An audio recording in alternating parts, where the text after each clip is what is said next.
know how to do this, let me know. The body of the birdhouse is made out of copper tubing, you know, water pipe. But I'd be interested in how you turn that green in a hurry. How do you turn it green in a hurry? Well, you can send it out to the west coast or the east coast and let it hang out there for a while, but There's then probably hopefully they'll like ship some it back. acid or something. I bet. That's what I'm thinking. There is a patina, if you can find a store that does stained glass. Stained glass, The copper in the copper foil type. foil that they use to foil, you clean it, and then they've actually got you can actually, there's several colors, there's green, black, brown. I guess I'll have to investigate that, because that seemed like They an actually put interesting a idea. Yeah, they actually put a As patina far as on it, that stained glass outfits can do it. They said, I've actually got some of the, I do some of that as well. So he only turns the top and bottom. Well, he makes them a little different. What he does is, we had a pen I draw, but I keep forgetting to bring one. What he does is he has the body of the birdhouse is a tube. Then he puts a roof on it. Then he puts a bottom on it. As you can tell, I flunked art class, but anyway, so this tube I make out of copper. And he tints it, Huh? and he turns it green. No, he turns the copper green. Yeah. Well, that's what he didn't have any of those on hand. But I think that'd be an interesting idea as far as. Does it turn any better when it dries rather than turning it green? I knew somebody had to do that. It was gonna come, that's what you did. 10,000 comedians out of work and we got to fill up without. This award when it's turned green. The question was, what's an easy way to make the copper green? Was that the Right, question? in a hurry. Okay, well, You know me, you know what my favorite prayer is? there's some stuff over at Meininger's you can buy there and several other art places called patina green, patina blue. Comes in a bottle, you don't have to do anything. Sand your copper, put it on there, it turns Okay. or rust, or black, or whatever color you pick. Where There's is even a that? gray one. Meininger's or art supplies.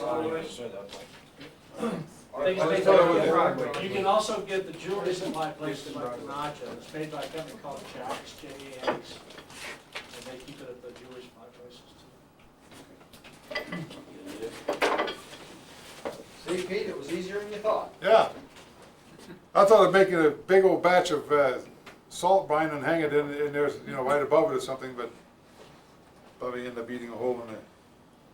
You think it'd be We hard to want to try drill this it? out because we have Soren Berger coming next week or next month, and that guy he speaks at a whisper. He and I and Al went to dinner, and I only caught about a third of what he said. Plus, he's a Swede or Norwegian, something like that. I think he's a Swede, but he lives in New Zealand. So you can imagine what kind of accent this guy has. Neat individually, just you know, as we get older, hearing is the second thing to go, I think. Change the battery. Huh? Your misconstrued word is, huh?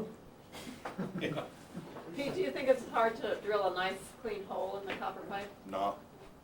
Twist bit or, I mean, that's all you Oh, can just do? a metal bit. No. You might want to back it up, like put a piece of wood inside. Put a dowel inside. Yeah, I'll show you how I do that on the wood, because the wood is even more delicate than the copper, I'm sure. Is that easy to hear? Yeah. I know I can hear myself better this way. Okay, Turn it down. Turn it down a little. turn it down. No, it's all right. It's great, Huh? great. Okay. I have to speak over the top of all of you guys. Can't hear you, the mic's Anyway, too loud. huh? Can't hear you, the mic's too loud. Yeah. You just gotta listen better.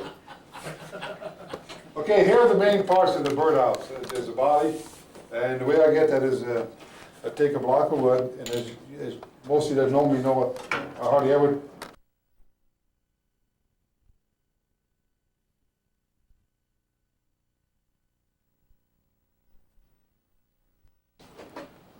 Buckeye burl. I used to use only holly, but every time this guy bought holly, he was getting it thinner and thinner. And he got down to an inch and so I said, you know, it's useless to me. But holly worked about the nicest because it's a very clean white wood. And, you know, the holly is the Christmas bush anyway, so I thought that was kind of a nice combination, the light color wood, red burden, and a darker roof. But holly is just almost impossible to get.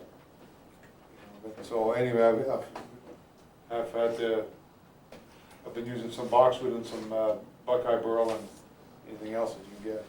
The only thing that you have to be careful of is when you're making small items like this, that the grain isn't real big. You know, if you have 1/4 inch growth things in the wood, it's probably not gonna look real good.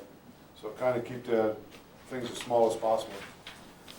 First thing I would do is, if you're interested in making birdhouses, find a source for birds. That's the most difficult thing to do. I finally found a gal in Chicago. She carves these. It's some kind of a clay that she carves these out of. And I asked them order forms. If anybody's interested, you're welcome to take one. They're about $3.50 a piece, and it's a little steep, but they sell the birdhouses for $30, so I figure I can afford to throw in the $3.50 for the bird. First of what you want to do is you want to find a good source of birds, because it's easier to build the birdhouse to the size of the bird that you can get than it is the other way around. That's what I did at first. I made a whole bunch of birdhouses, and I'm hunting all over town looking for birds. It didn't happen. So all those went without birds. But anyway, so those are the. So the fact that you're going to end up with a really small bird, these are little 1-inch, what they call a 1-inch scale model bird, and so I stayed with a fairly small birdhouse. I drill a 3/4 inch hole in there with a Forstner bit, with a flat bottom bit of some kind, and I go in there about 3/4 of an inch. And the size of that is kind of up to you, you know. As I told you, I flunk art class, so dimensions and size don't always mean much to me. This one's probably about 1 1/4 inch and a half, something like that. But I'm going to take a little bit off of this. But anyway, so make sure that you have a good source of birds, and then scale your birdhouse to the size of the birds that you're able to get. I have a piece of maple here on this faceplate. If you may decide to do something like this, get your extra faceplates or some small faceplates, and leave these things on, and do not take this on and off, because you'll never be able to rebalance this. I've turned this down to a 3/4 inch hole, a 3/4 inch dowel, and then I just slide this, the hole on here.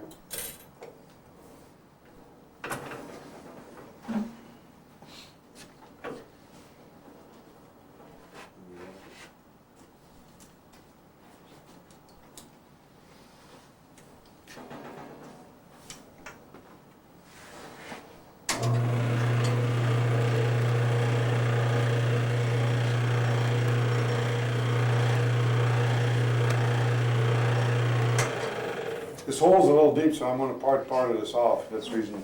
Normally I probably wouldn't bother with it.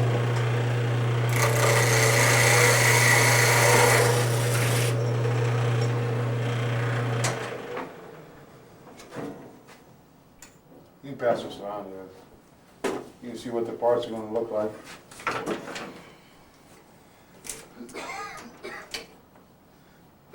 Okay, as you see now, I have a little room in here. Small. I don't want to seat that all the way up there, because generally the wood is not real square on the top in relationship to the hole. So this way there's room. It's bottomed out at the bottom of the hole, at the bottom of this hole that I've drilled in here.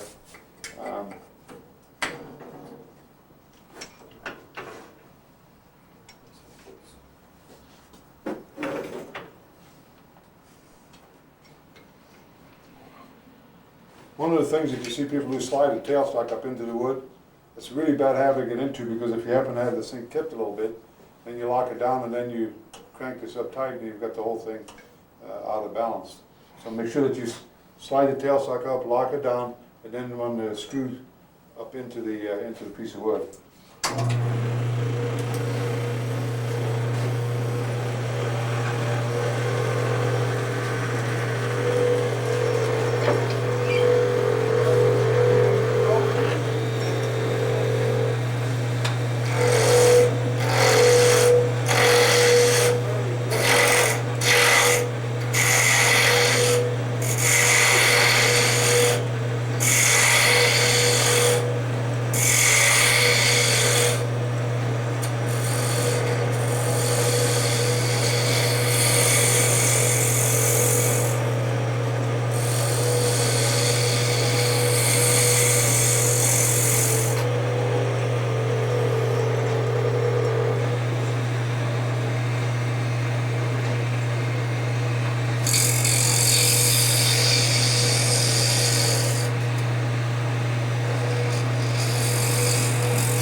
generally make the body on the birdhouse straight, but there's no reason why you should. I traded Dale Nish for one of his birdhouses. You can pass that around, it's laying in that little towel over there.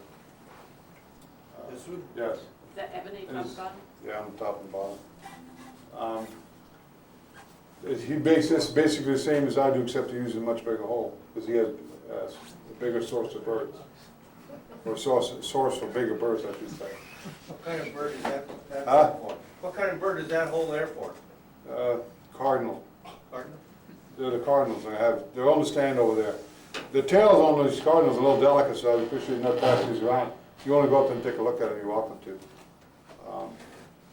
But they're a little bit on the delicate side, so. Oops. Oh well. There'll be air holes in this birdhouse. Okay, one of the things that's, like building a bowl, it's always a good idea to know how deep you can go. I have this little small depth gauge. I guess the tire gauge would work for this too, probably. You can make something like this. Somebody tell me they're no longer made, I don't know. Hopefully I'll take care of this, I won't need another one. J.C. Whitney. Yeah, J.C. Whitney says. J.C. Whitney still has them? It used to be sold by General, you know, the company out of Canada, made all those little tools, but somebody told me they don't want to make them, so I don't know. It's a little bit under an 1/8 inch, the thickness of this wall. That's one of the other advantages by having this back a little bit here. You can tell what the thickness is, you know, without getting into trouble. Depending on the type of wood you have, this is fairly flexible, so I'm probably going to quit right there. And but anyway, it's I've made it a lot thinner than this, but they can be kind of, they can get you into trouble in a real big hurry. When I use a depth gauge, I always give myself the little extra that you want for the bottom of there. I never go, a lot of guys measure this exactly and then mark it and then leave extra. And I usually end up forgetting to do that and they cut right through the bottom. And, that's how I just saw the birdhouse, I got that little one, that's how that came about.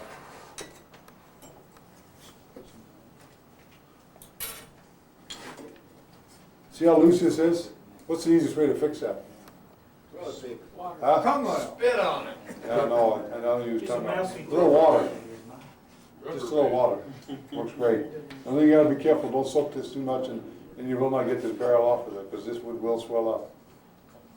Do we have any cups back here? Do we have any cups in that room, or?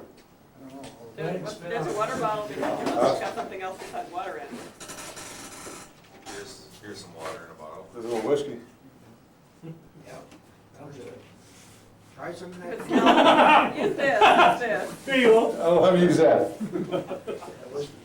I have a little spray bottle at home that, I have a little spray bottle at home that I use this stuff growing in there. Let's quit putting that cheap conflict in the bottle. Water. Catch.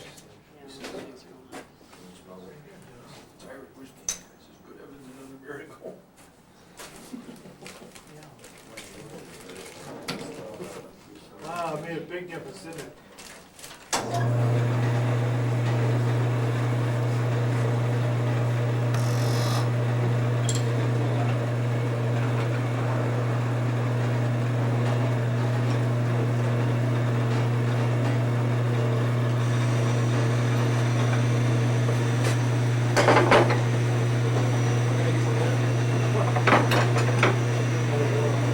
To do the detail work on the bottom, I usually use a 3-inch fingernail spindle gouge with a fairly sharp point to it.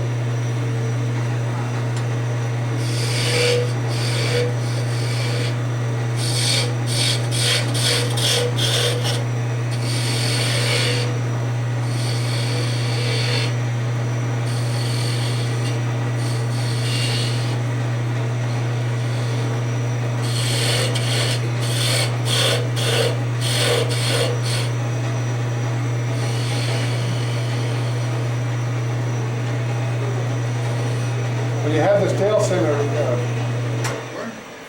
when you have this tail center, and make sure that you, I use one that has a real short point to it, but you still have to keep in mind that that last 1/8 inch or 1/4 of an inch of this is not usable. So be careful with that.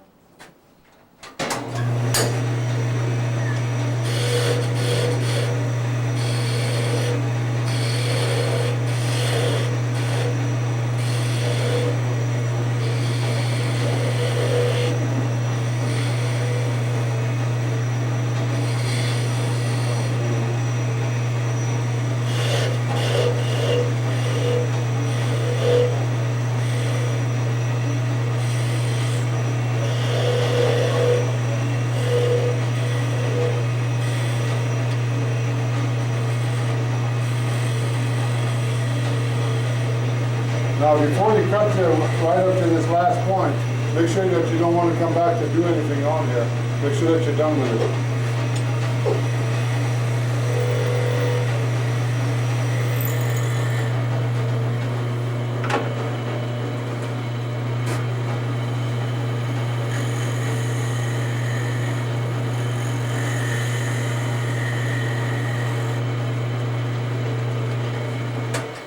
Now, depending on the type of wood that you have and how well able to hold an edge, I've been making some out of boxwood lately, and that's a really hard, very dense wood, and it'll hold a really sharp edge. But if you're using aspen or something very soft, make sure you don't need any really sharp details on it, because they just won't hold up.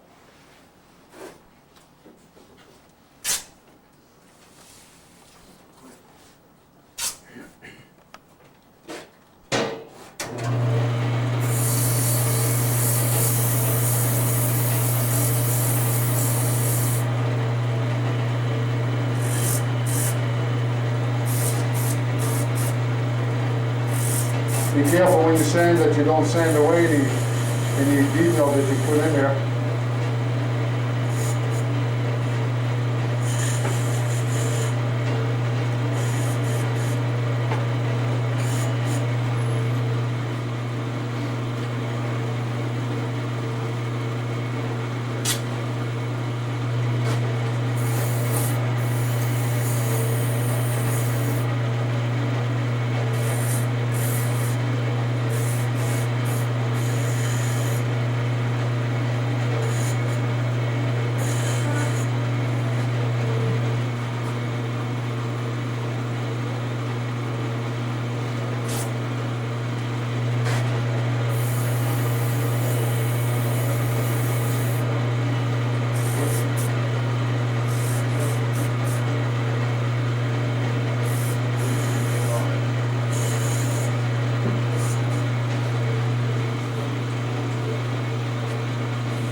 The other thing, don't be embarrassed about starting with 80 grit sandpaper, because if you start with too fine of a sandpaper, all you're going to do is polish it. You're not going to eliminate any little imperfections you have in your wood. So, don't be embarrassed.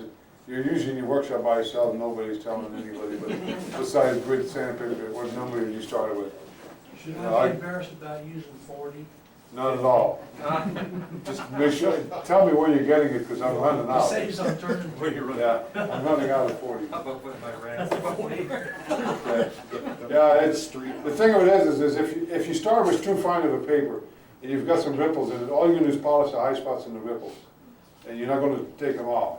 And like I say, there's no big deal about starting out with 80 grit or 100 grit paper. That's no embarrassment.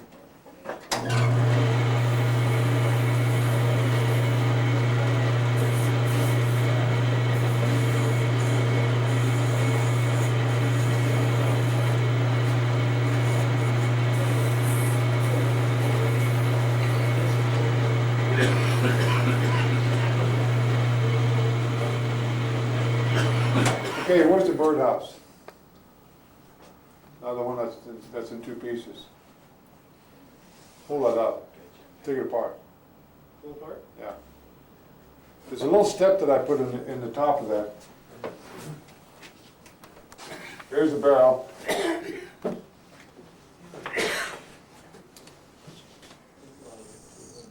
Here's the barrel, here's my little detail on it. I put a small tenon in here. And the reason for that is when the cap fits on top of that, you get a perfect fit. And even if the hull, if you're sliding off, but if you just make a straight tube here, and the lid on the top, you don't get an absolutely perfect size on your, then you've got a hole here. And that's really hard to describe. But that little extra step, by cutting a little groove in there, you don't have to be quite so accurate with the roof that's on there. Did you already You cut still the get a groove? perfect fit, huh? Did you already cut the groove? No, I'm going to now. You always sand first and then Yeah, cut? no, usually I cut it.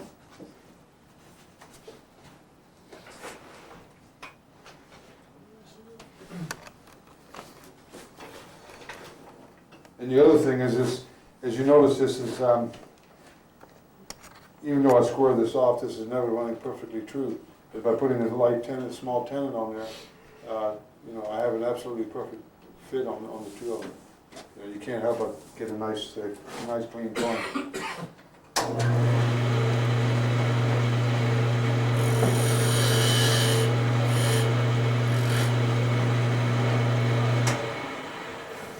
Okay, generally at this stage I decide where I want the two holes. For this size of bird, I put a 1/4 inch hole in the top. And of course I put the little perch underneath. What do they call bird people? Ornithologists. Okay, this guy was trying to tell me one time, he said, birds don't land on a perch. I said, well, mine do. He said, well, why? He said, because otherwise there's no place to glue them on. You looked at me funny like, I'm not trying to create a perfect birdhouse. I need a perch for that bird to sit on. I thought about putting the bird on the inside of the hole and just let it peek out, but when I pay $3.50 for a bird, I want to see the whole damn bird. I just don't want to see his nose sticking out the hole. So anyway, that's the reason for that. Okay, and I marked this at this stage. I try to find a spot. If you notice, there's some small barge spots in here. I don't make sure, you want to make sure you don't drill anywhere near any weak spots. And so that's the reason I marked that. Now, this is something really hard. You may have to let this dry.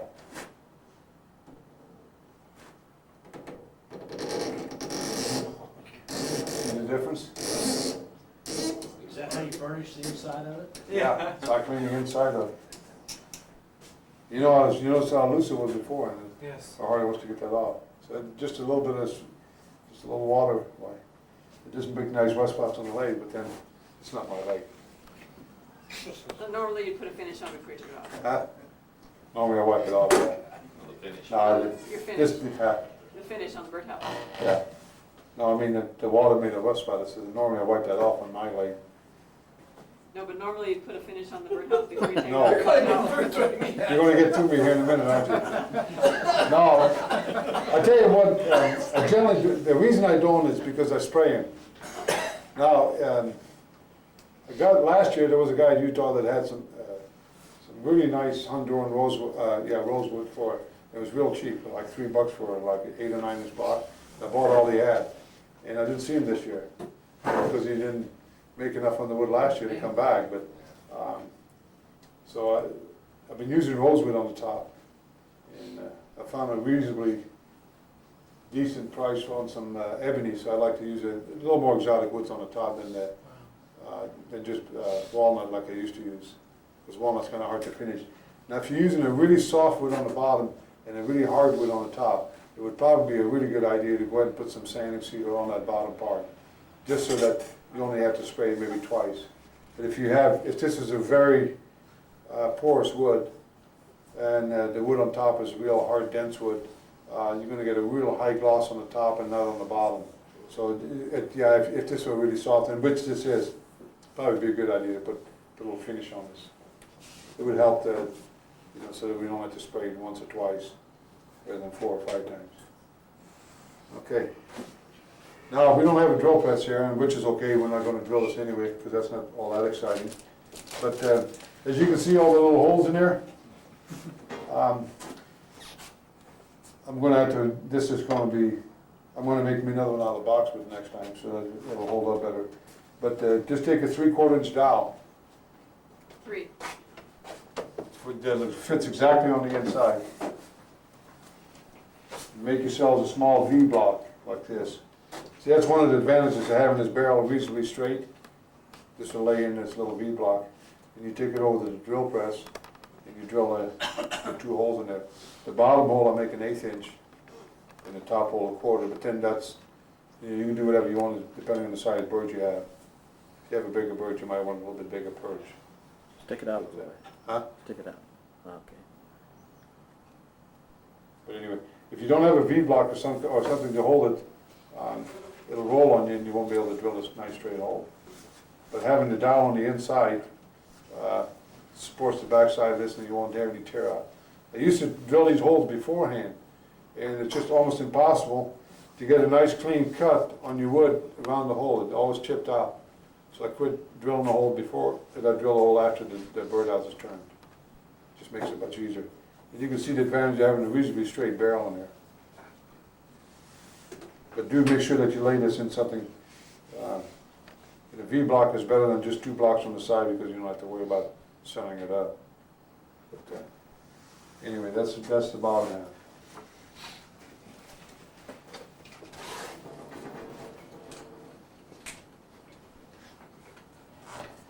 As you can see, I'm really into high-tech tools.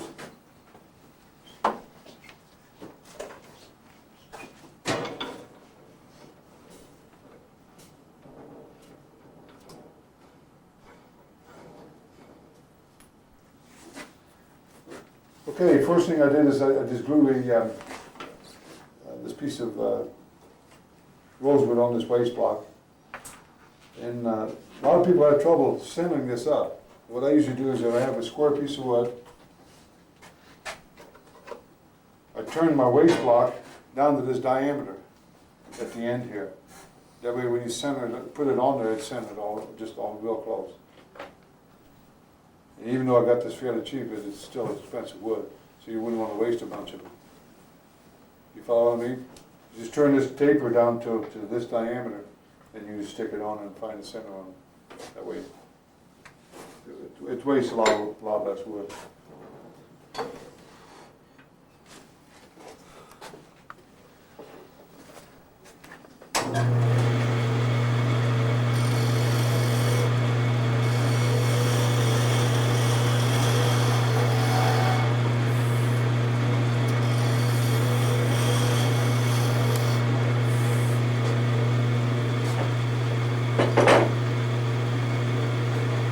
Okay, the first thing I want to do is, they say I'm not much for design, that I kind of do what I feel is what it looks like to me, and that's kind of the way I go by. The thing that I don't like, if you have the bottom of the birdhouse just perfectly flat, I'd prefer this to have a little bit of a taper to it. And to me, if you taper this up, it looks lighter. That's why the Taper or Japanese built undercut? hatch. Taper or A little bit of slope here, like this. They say that the reason the Japanese roast it like that, because they're big and bulky, to make them look lighter, they turn them out like this, so that they have it, rather than just a straight up. But that's why you ever see these houses in England that have the straw roofs that are real round and humped, like, it makes it look like they're really heavy. But that's just a personal preference, is whatever. But I want to make sure I clean the end off.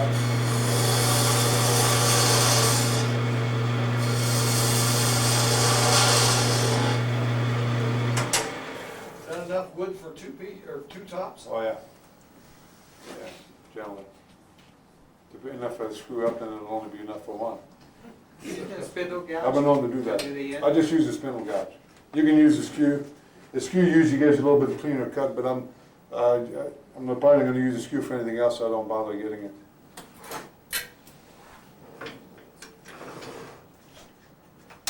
Even though I have a lot of tools, I have, you know, probably twice, at least 2 or 3 times as many at home, but when I start turning, I kind of go with one tool and use it for everything. Just moving back and forth to different tools doesn't always work out real well.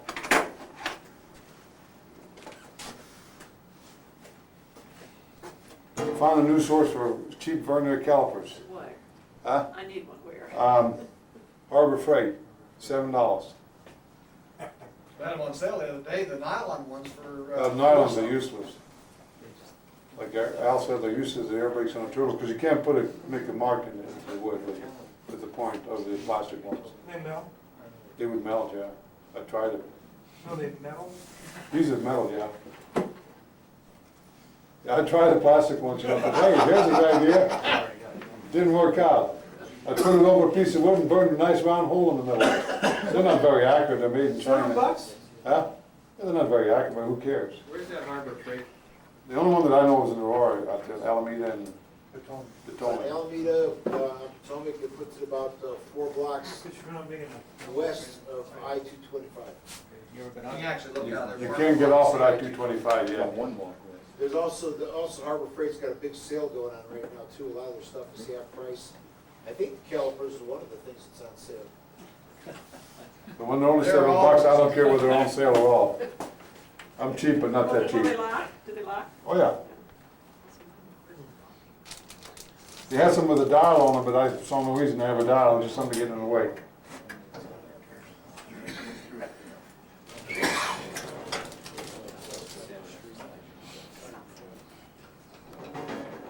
One of the things I noticed that all of these guys that turn for a living, one of the things I really was noticing the techniques that they're using, not so much what they were doing, but most of them always put the tool rest so that they only have to flip it back and forth. They don't have to move the tool rest. Maybe they all have old time lathe that require wrenches and things, but I notice they all do that. And I guess it saves a lot of time, but it's one of the habits I'm going to have to develop.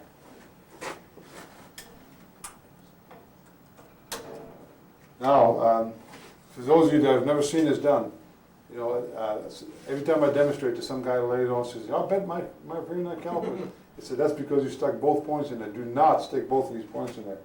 Only stick to one side and the left side, because the wood's coming in this direction. If you stick this point, this right-hand side point into the wood, it's going to flip it over. And it's going to bend it. And even though it's $7, you wasted that $7."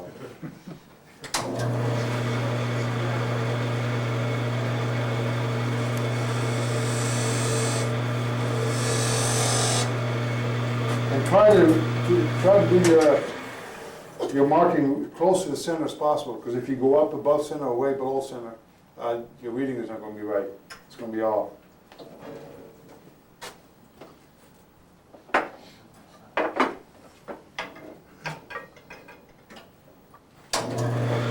Now I'm going to haul this out a little ways.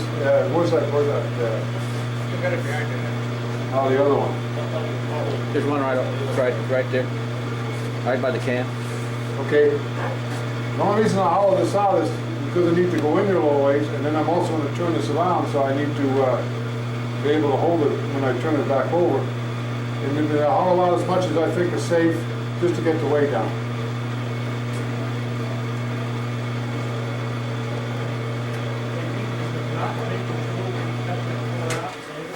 Huh?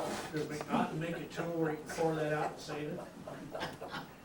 I figured you would know if they did. No, they don't. I'm glad there's only a small crowd here tonight. You guys are pictures.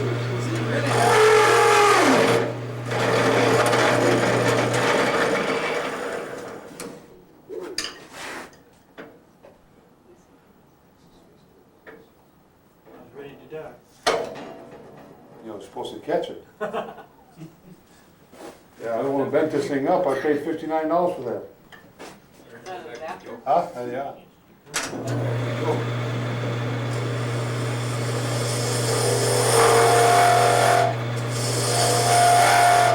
that just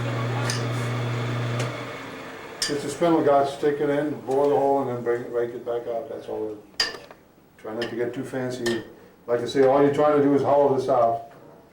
Get the way down and make a small tin, and then to seat this, a small recess to sit in the tin.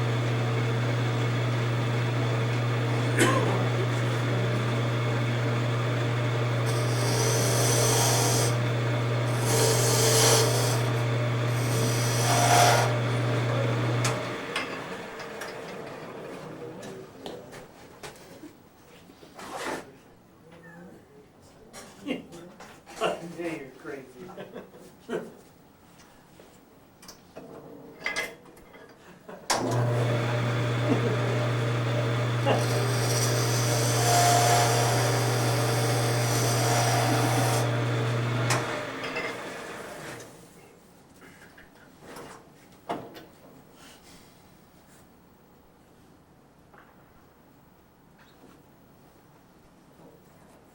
Okay, almost.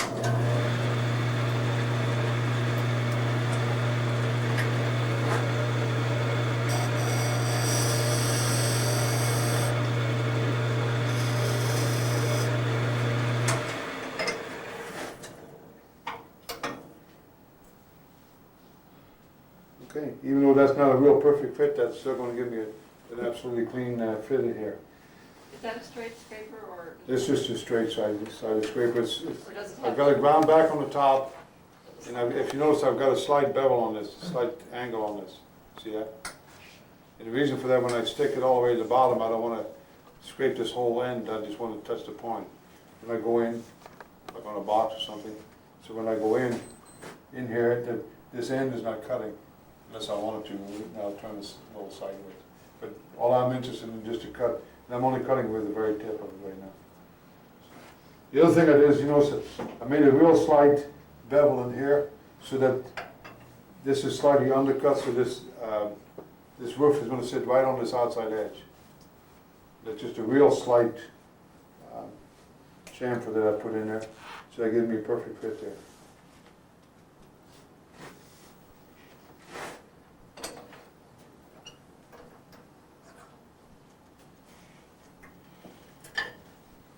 This is a single guy. That's right. Just gonna melt my tools in.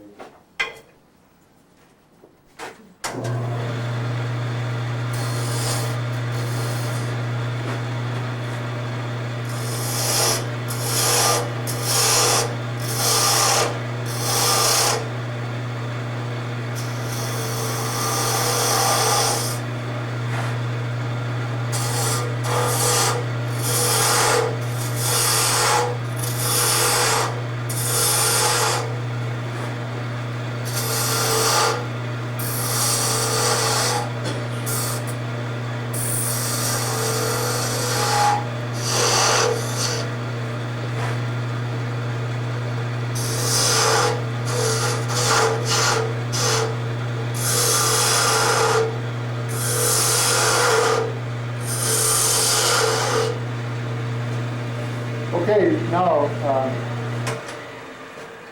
I was making some parts for one of these birdhouse to get these done so you can see what they look like finished. And I got in a big hurry and I forgot to sand this bottom. But don't do that because it's real time consuming to make a jam chuck to redo this. So make sure that you sand this bottom here.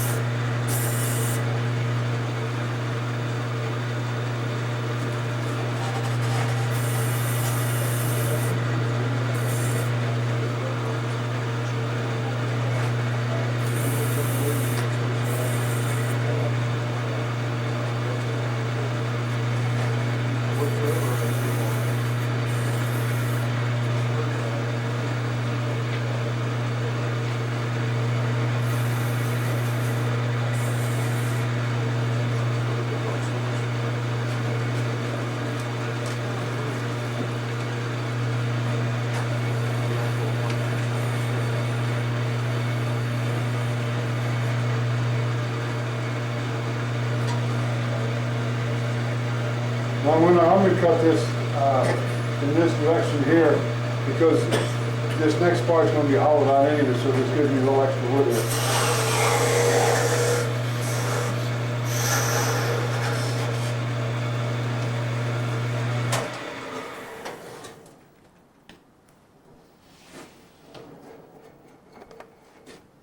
You see, having a large number of faceplates can be a real advantage, because I'll just leave this on and use it the next time.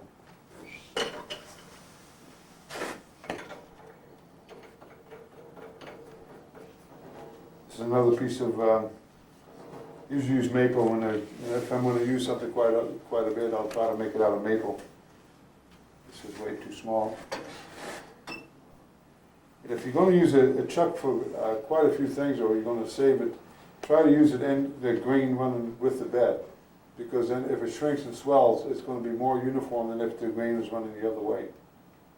It'll last you longer, it'll be more useful to you. But if you have the green running like a bowl would be in this direction, when it swells and shrinks from the humidity or change in temperature, it's not going to oval on you. If it's running this way, it won't oval, it'll just swell up and shrink back down like this. But running the other way, it'll just get you in trouble.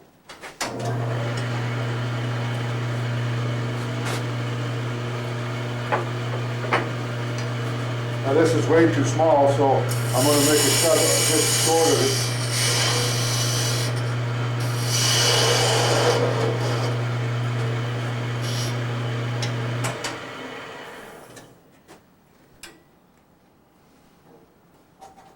Where's that water bottle? I'll use a little tongue out, I guess.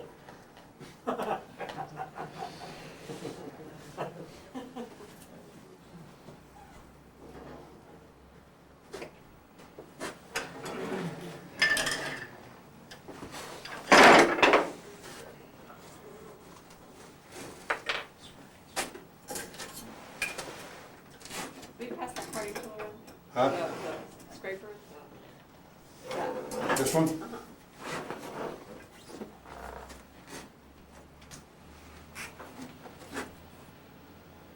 I ground this to a real sharp point because I was trying to get into some narrow areas one day, and it didn't work all that well for me. So next time I grind it, I'll probably start shaping it back to where I had it.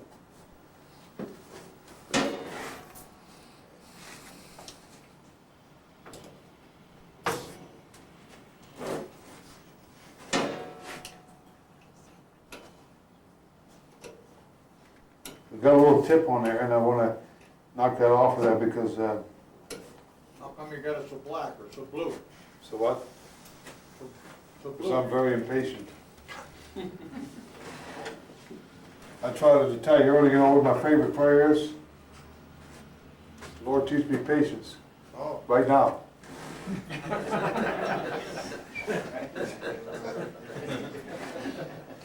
Okay, I'm going to squeeze this on here with the tailstock, and there's two reasons for it. I'm going to support this for a little bit till I do some of my rough cutting, and then it gives me a little starter hole because I'm going to drill a small hole in there with a drill bit, and then I already have a starter hole, so I killed two birds with one stone. Pay $3.50 for those two birds too. Huh? Pay $3.50 for those two birds too. Two birds? You mean one bird? Well, you just said you killed two birds with one stone. Oh. It's late today. I've been up since 4 this morning, so you have to forgive me. Put one on the wall there for Lorraine. Huh?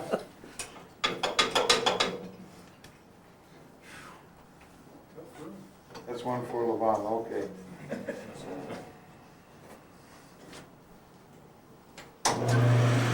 Again, I use my fairly pointed gouge so I can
Now, I'm gonna support this, very gently, because I want to just,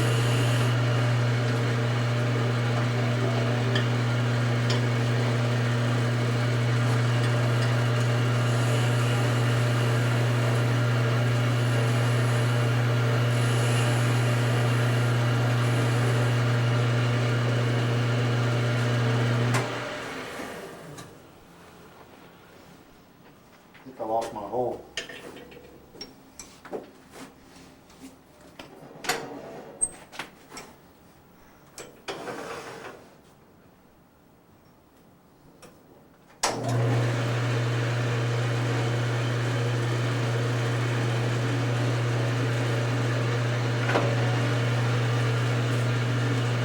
Okay, the size drill bit that you're gonna use is going to depend on the size of eye hook that you can find. Where I found mine was at Michael's, this was quite a few years ago. And I convinced him to order me, I think 500 or 600 of them. Because they come in little packages, 5 to a package, and I stood there and added it up on my fingers and toes, and my gosh, that's kind of steep. So I asked the manager if he'd order me 500, it's just, 500? He said, yeah. So he did, and they were, probably cut the price down like 10% of what it was. So if you're interested in really small, you don't have to go to some kind of a hobby place. Hardware stores just not gonna have a brass eye hook that small. The one that's on the one for Dale Nish, that's some kind of a jewelry making thing. The one that he has is on his. And so is this one on the little birdhouse of mine here, that one I made a long time ago. But anyway, so just find whatever size eye hooks that you can get your hands on, and then experiment with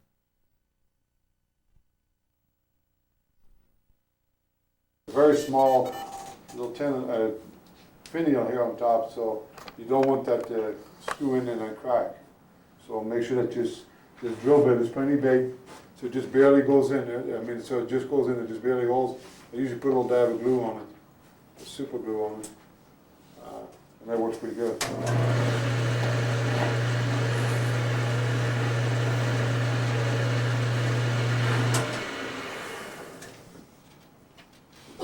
You see that? I think this is about the number 62 drill bit. What you do is you take the eye hook to the hardware store, and they usually have a metal card that has different size holes and gives you number, wire size, and dimension size, and on the drill bit, and you see which one it screws into, then ask for that drill bit. Don't do that to your own because it ruins it. Don't do that to your own drill. What do you call them? Drill gauge? Yeah, because it ruins the drill gauge. So don't use theirs at the hardware store. Which hardware store do you go to? Never mind. I wanna go somewhere else. Yeah.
Now, if you decide to use steel wool on something this small, these small spindles like this, be real careful that you don't have a lot of loose wool hanging around there, because if it catches, it usually snaps a thing or two.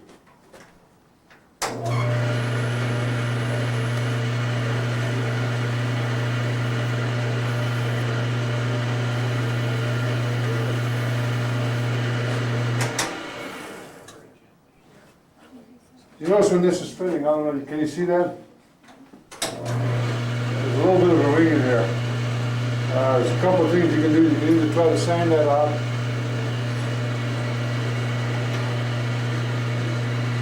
or you can do the next best thing and just highlight it. Take the corner of a farthing tool,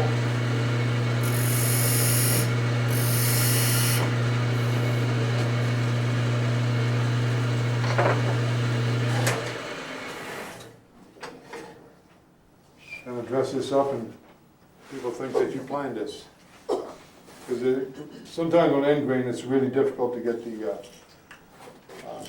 get little flaws out of there, because you end up trying to sand away the end grain.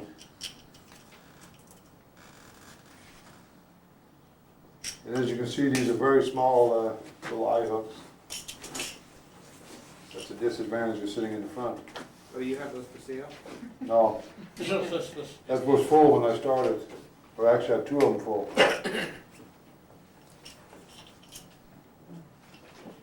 And the size of this drill bit is going to vary from wood to wood.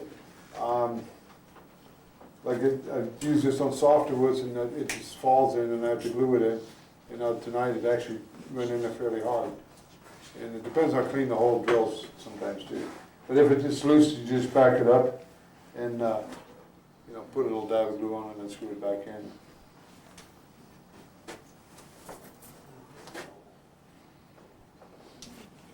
You can either wait for this tongue roll to dry, or just very carefully pull this off.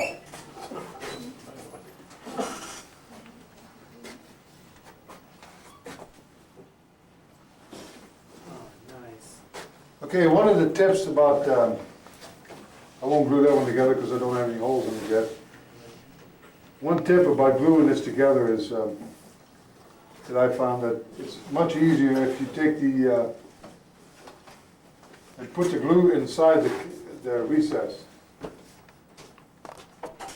And if you try to put glue on this little tenon on here, you're going to get it all over, and when you squeeze it in there, it's going to squeeze off of there.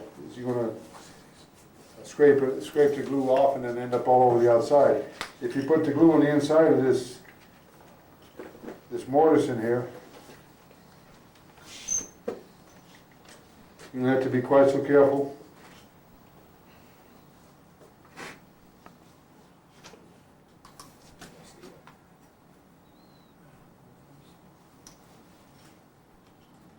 You kind of watch it. A lot of times I don't pay attention, but if you have a grain, you may want to run it straight, or you may want to run it, you know, run the lines on the grain in line with the little purse. Maybe you don't, I don't know, whatever. But just if you want to line it up, be careful about it. See, daylight through here. I guess you could put a rear window in this thing, an emergency exit.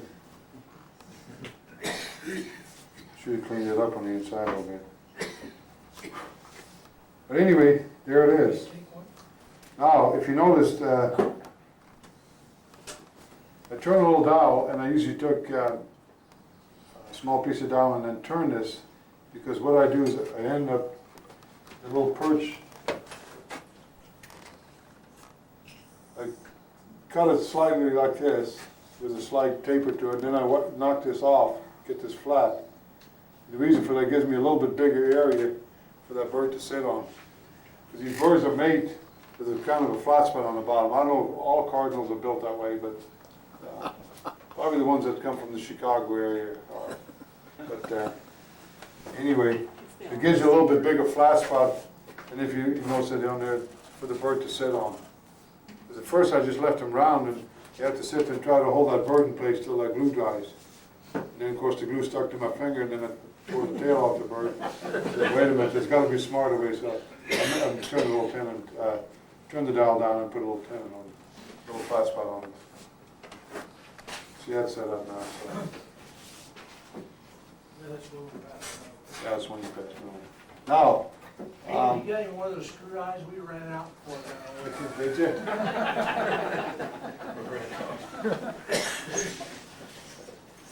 Who let him in anyway?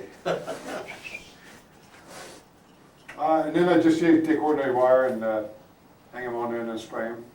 And you can spin that around. And try not to spray, get any runs in it because something that small, it's real hard to buff the runs out of. And, we just use a lacquer. Anything that's quick and fast. Whatever they use, hardware store stuff. It's the closest place. I'm on a first name basis, but there's most of the people in there. Why don't you go spray that outside? And then I'll go get the birdhouse away to somebody here, maybe we can raffle it off or whatever. And I'll bring a bird next time. I forgot to bring some extra birds. But, can you take it off of there?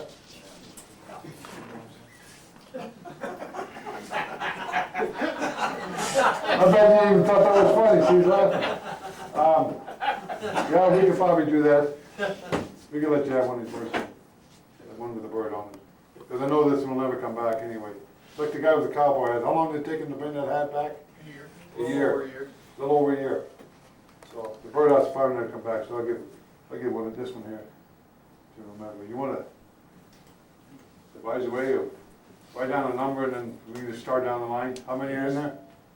28. Should we count them or not? Sure you counted. 28. 1, 2, 3. 28?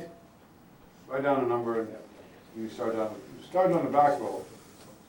And no, that's not, because look who's sitting by the back door. Anyway, there's some other birdhouses here tonight that, You didn't go very far away from the door, did you? he knows better than that. These are made by Al, I think, right? I know it was in the newsletter for you to bring your birdhouses. I know Al was the only one that did. You didn't sniff any of that, did you? I said, what did you say? It'd be staggering. Hang it up. Yeah, probably be a good idea.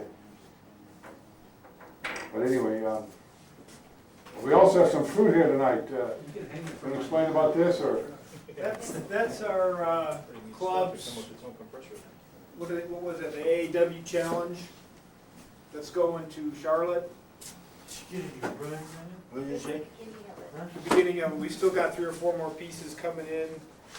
We got a Wow. group of grapes from a woman turner in Boulder, Cindy Drozda. It belongs everywhere. Yeah. Yeah. We have about 16 little cherries. And the stems were actually a little vessel that was turned and then hollow, and then they sliced the sides of it. And Mike Paulson did those. And then we got an apple here from Bruno Melly up in Fort Collins. And we got a pear from Denise Melly up in Fort Collins. And we got a plate. So we got a Colorado fruit plate. You won't elaborate on that. We'll just let that one go. They wouldn't know where they had it anyway. So are the grapes colored, or is that the wood color? No, it's some kind of, it's mahogany. That's the natural color of the wood. It's, They look like really good grapes. Nitman knew what it was. It's some kind of South American plains You make good wine. mahogany. It's interesting. I like the stems on the cherries. Only Mike Paulson could come up with that. Yeah. Let's see if he'll do a demonstration on those. It's just a vessel and he slices it off. You know, I mean, something that's shaped like that. And bend it. I guess you could take toothpicks and wet them and then bend them and stretch them, like the guy did with the hat. Okay, we've got a few more minutes. I'll try to go through this real quick as how I turned that little spoon. I saw this demonstrated in Utah and I had to try this. I haven't quite got the chucks the way they need to be. One of the major problems that I have is turning around balls. Pete, I took Good. the serial number off one of the $1 bills, and it was 16, and I started to count this way, and it goes to the guy with the hat up in the front row. This guy over here? Yep, With the Texas hat on? yep. Okay.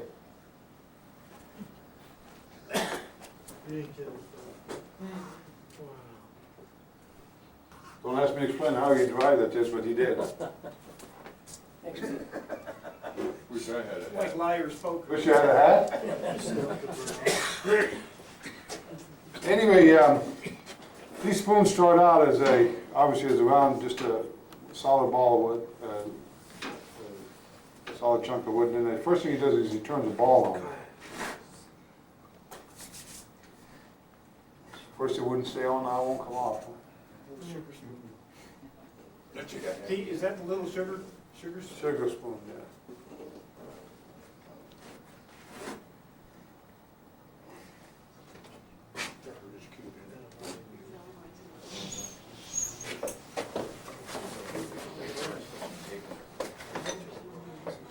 You weren't there when he showed us how to make a round.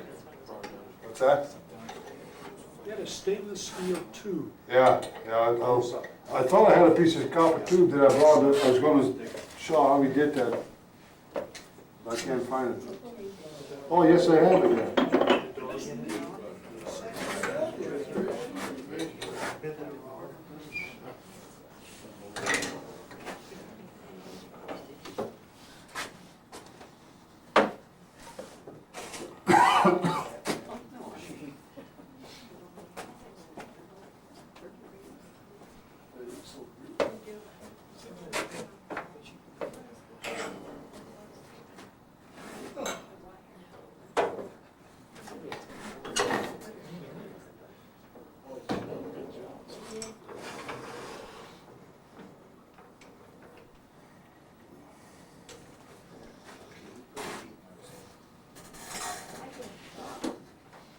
Catch it. Comes off.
Almost to the end here.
If you decide to make spoons like this, I would highly recommend that you decide to make a couple dozen of them.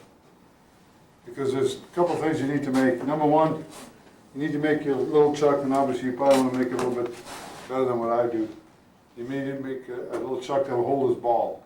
So what you want to do is you want to make sure that you get an accurate measurement and make the balls the same size every time. And that in itself is a challenge. But, you know, like I say, otherwise you have to make a new chuck for every spoon. And that can get real time consuming. The other thing you have to have is a small cup that'll fit in your tail center, and it has a small 3/8 hole there, and then this is about roughly a 1-inch hole. Not sure what you need to use that for, but you need something similar to this, and I'll show you why here in a minute. A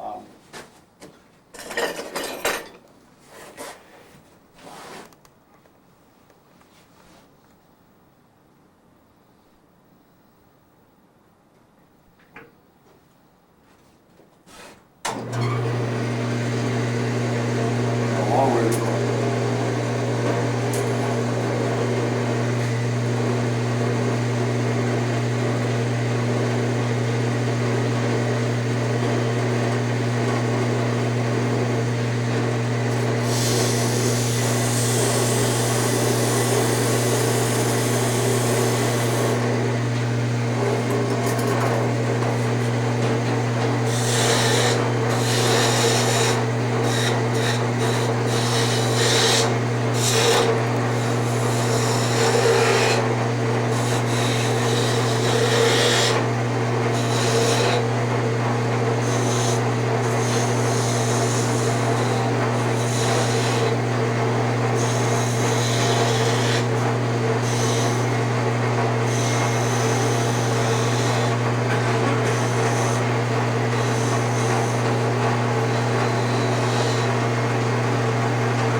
Keep in mind, I just took away the support to make sure that when you make these final cuts here, you do that very gently.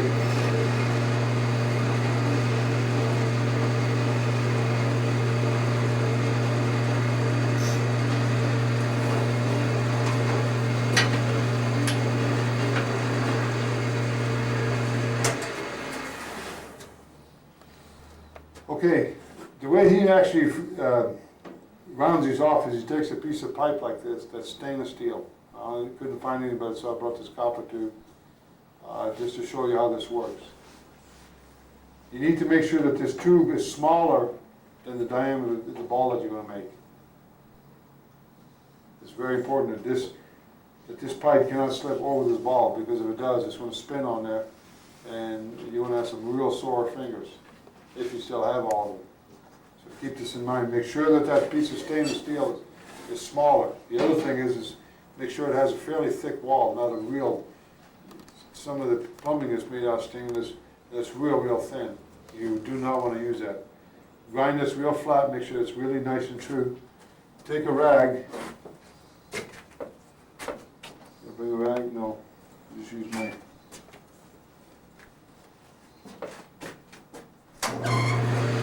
And you take this, support this with a rag, and just roll this around.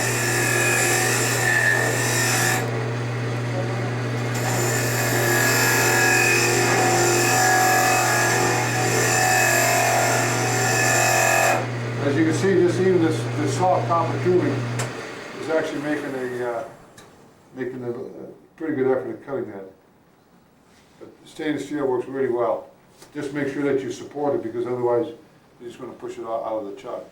Hey Pete, you can use hole saws if you cut the teeth off. Cut the teeth off the hole saw. Yeah, make sure you take the teeth all the way out. Don't leave any.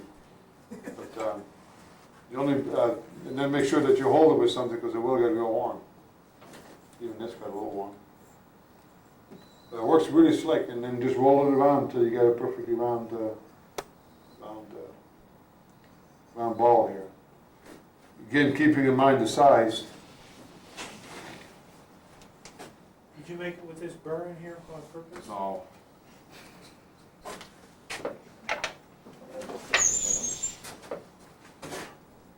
One of the real advantages of these, we play interchangeable tips on these light centers. The stainless steel or the steel off of these hole saws works pretty well. What I've done is I've taken this, one of the, this tailstock comes with several tips, and I've taken the one that just has a straight tube on the end, the blunt end, and I've drilled a 1/2-inch hole and pushed this in here.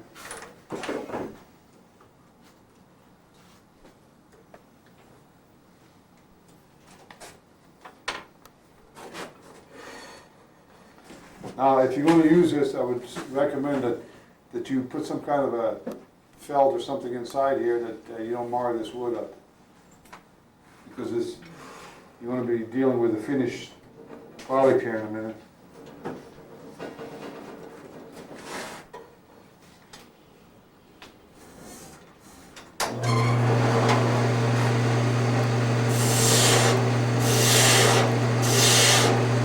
Actually, going to turn the handle.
Saw Stuart Batty make that long stem valve, but remember he emphasized that you only take this back a little bit at a time. Don't try to take this diameter all the way down all the way. So just keep taking a little bit off at a time.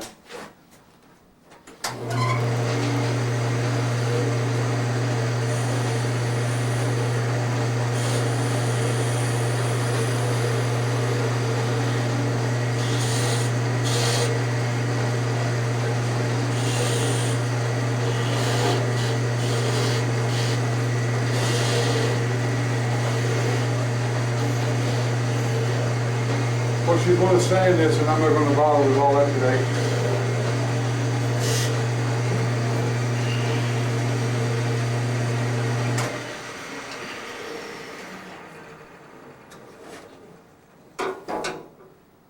That's hard to get ball, isn't it? Wow. I think all the water in the world's not going to help that.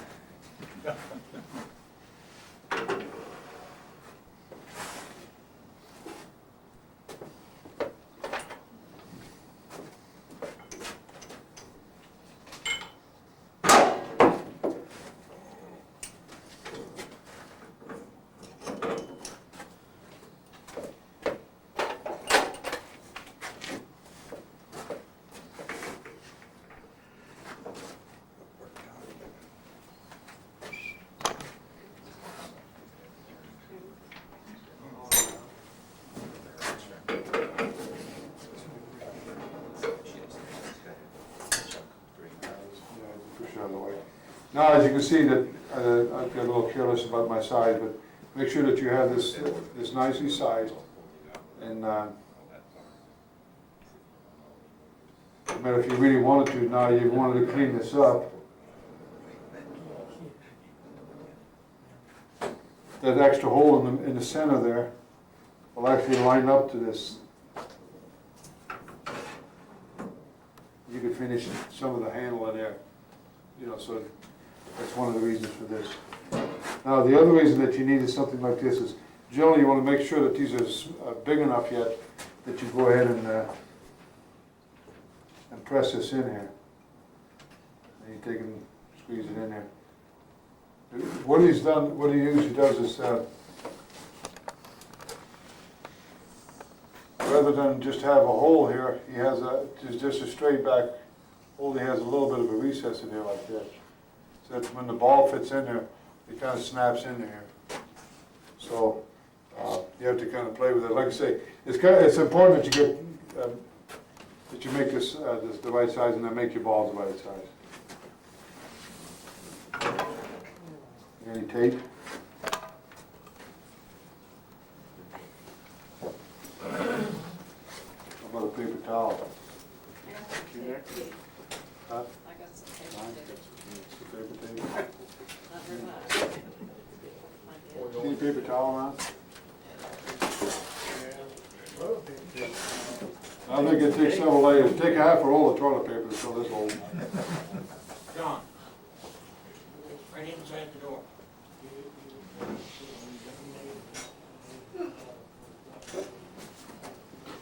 Where did my little spoon go? I had one here a while ago. On the shelf. Right in front of you. Big old Pete.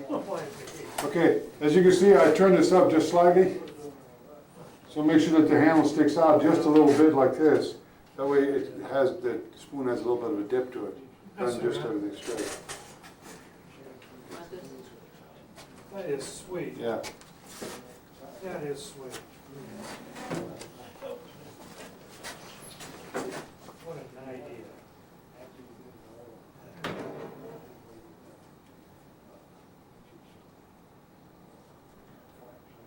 The other thing is make sure that you have a little notch in there. Make sure that you put the handle in there, not like what I just did. Almost broke the handle off. The other thing is, if you notice it, but maybe you didn't, but I've drilled a hole all the way through this waste block. The reason for that is if this were tight and I couldn't get it out, rather than turn this all the way, I just put a little wood dowel on the backside and push it back out.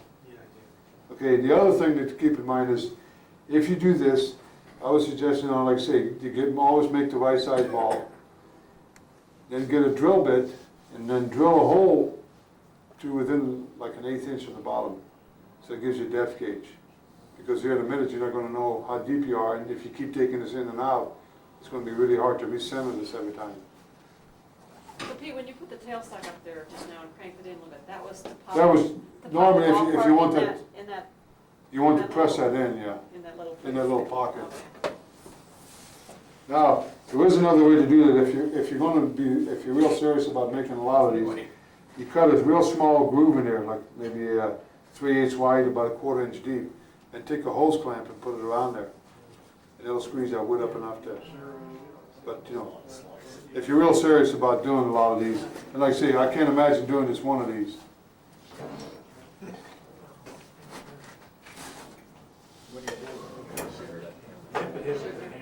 Huh? He did it with a hammer? Only once. You can turn it off anyway, right?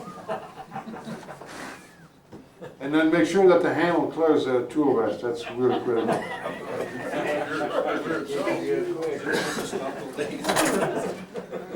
don't think it stopped the blade.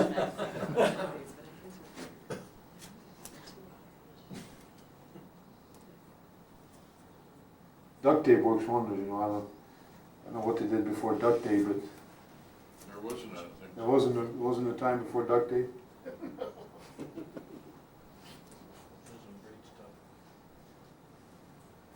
Like half the world's held together by duct tape. Handyman secret weapon.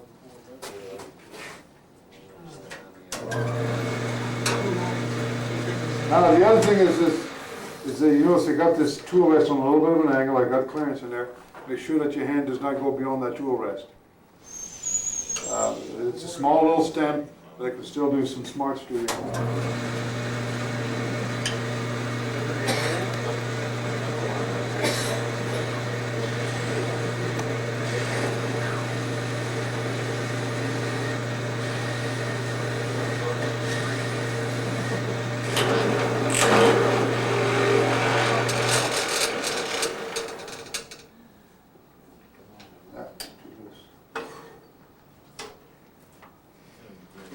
2 layers of paper was better than 1, eh? Pull apart. Huh?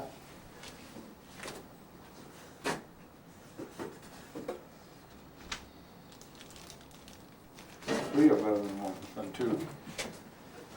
Get too much and it won't hold. I got a bottle of super glue. Huh? That'll work. I think everybody's got the idea. But I think you got the idea that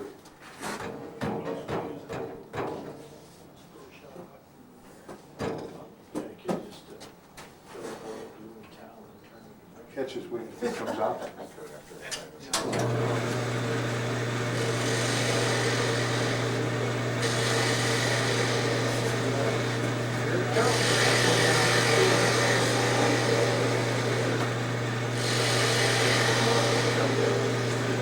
Now remember, the grain was running this way, we turned this 90 degrees, so now the grain is running this way, so all the rules that hold with turning a bowl will hold here. So make sure you turn from the rim to the inside.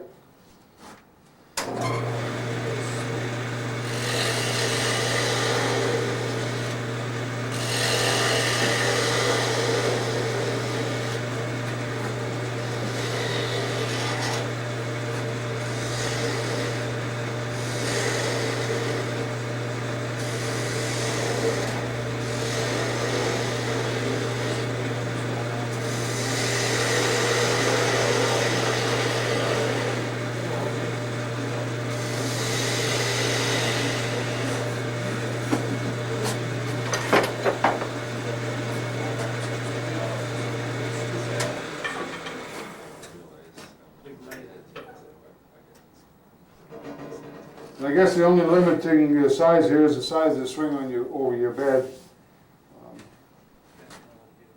Yeah, 16-inch handle on the 12-inch ledge is not gonna work real well. But, you know, you could always shorten it up a little bit. He's figuring it out.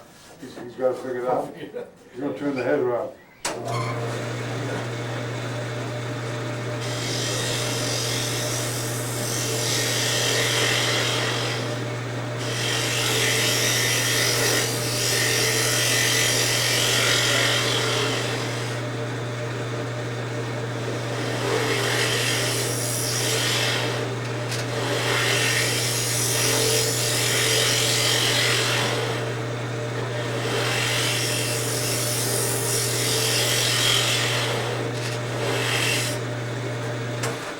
What's the profile on your scraper? Oops, got carried away here. It's just a little goose neck or whatever, swan neck. It's what I usually go on the inside of a box with. But, probably go a little bit deeper.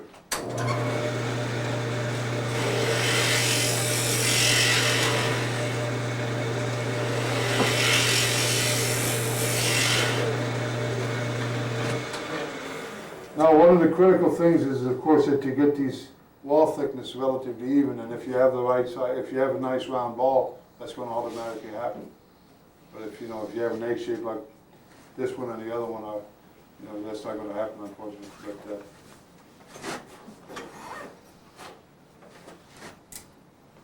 Well, I took care of that one. well, see, I've cut around the edges of it anyway.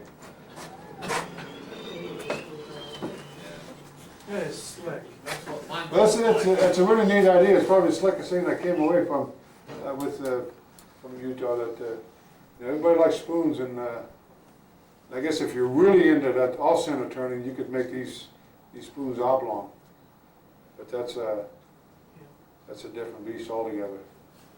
There's, in one of the older, the English wood turning magazines that we have, there's an article about this. His were bigger, and I think he got 2 out of every blank that he did. Oh, he made 2 on them, yeah.